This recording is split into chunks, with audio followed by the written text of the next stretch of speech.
நான் இறுதிப்படுத்த 2 வாரம் நான் டெஃப்டன் ஏசி கோர்ஸ் செய்து கொண்டிருக்கிறேன். ஃப்ரிட்ஜாக இருந்தாலும் ஒரு குளிரூட்ட சுற்றொன்று இருக்குது. அந்த குளிரூட்ட சுற்றத்தில் முக்கியமான 4 பாகங்கள் இருக்குது. 4 பாகத்தில் கம்ப்ரஸர் இருக்குது, கண்டென்சர் இருக்குது, எக்ஸ்பென்சர் வேர் இருக்குது, எவாப்ரேட்டர். இதில் இதர பாகங்களாக ஓவர்லோட் இருக்கும், ரிலே இருக்கும், தெர்மோஸ்டாட் இருக்கும், ப்ளோவர் ஃபேன் இருக்கும், டைமர் இருக்கும்,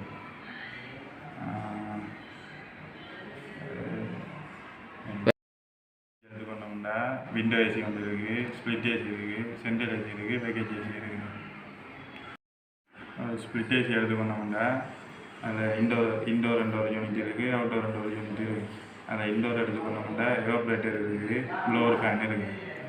அவுட்டோர் எடுத்துக்கொண்டோம்னா கண்டென்சர் இருக்குது, கம்ப்ரஸர் இருக்குது, கண்டென்சர் ஃபேன் இருக்குது, கெப்பாசிட்டர் இருக்குது, அக்யூமுலேட்டர் இருக்குது, கம்ப்ரஸர் இருக்குது.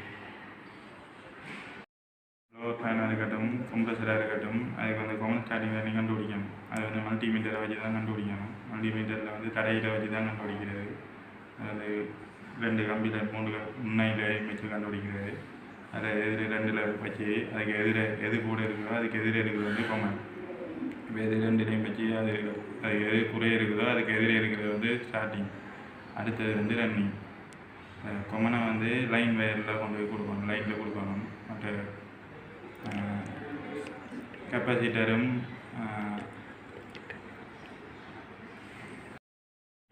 ரன்னிங்லையும் கொடுக்கணும்.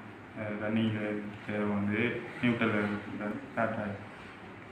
ரன்னிங்கில் இருக்கிறத வந்து நியூட்ரலில் கொடுத்துட்டாது. சென்ட்ரல் ஏசி எடுத்துக்கணும்னா அது ஒரு முக்கியமான இது வந்தது.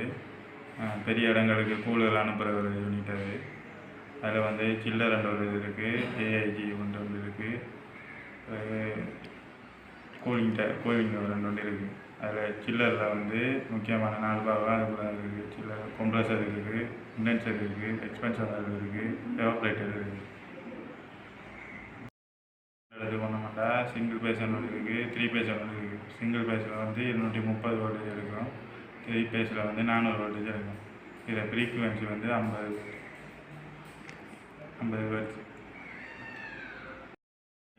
ஹாஸ்பிட்டல் வழிய பெரிய இடங்களில் பில்டிங்களில் வந்து 3 பேஸ் கரண்ட் பாதிப்பாங்க. நார்மலாக இது சிங்கிள் பேஸ் கரண்ட் வந்து வீடுகளில் பாதிப்பாங்க.